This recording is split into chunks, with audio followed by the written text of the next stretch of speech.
বৌমা তুমি কোথায় যাচ্ছ? আম্মা দুপুরে রান্নাটা তো করতে হবে। তোমার এই অবস্থায় একদম রান্নাঘরে যাবা না, আমি রান্না করবো।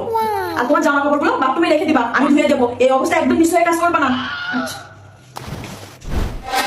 আম্মু, ভাবি প্রেগনেন্ট হওয়ার পর থেকে তুমি ভাবিরে কোনো কাজ কাম করতে দাও না। সে সবসময় শুয়ে বসে থাকে, সব কাজ আমাদের করতে হয়। তুমি ভাবিরে বাপের বাড়িতে পাঠিয়ে দাও না কেন? তোর ভাবিরে কিভাবে বাপের বাড়িতে পাঠিয়ে দিব? ওর মা অসুস্থ, ওইখানে দেখার মতন ওর কেউ নাই। সে তো সারা বছর কাজ কাম করে রান্না বান্না করে আমাদের খাওয়ায়। আমরা কি 9টা মাস তাদের একটু সেবা যত্ন করতে পারবো না? ও আমার আরো একটা মেয়ে, এমন কথা আর কখনো মুখেও আনবি না। বৌমা বাচ্চা ঘুমাইছে নাকি? আম্মা মাত্র ঘুম দিয়ে আসলাম।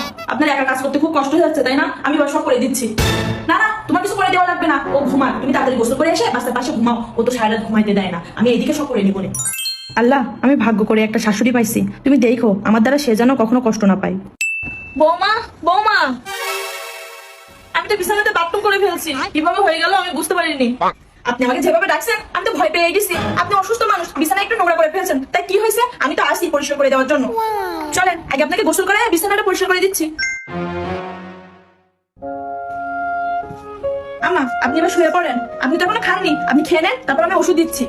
বৌমা জানো, আমার ভাগ্যটা অনেক ভালো যে তোমার মতন একটা মেয়ে পাইছি। বৃদ্ধ বয়সে তুমি যদি না থাকতা আমার কি হইতো?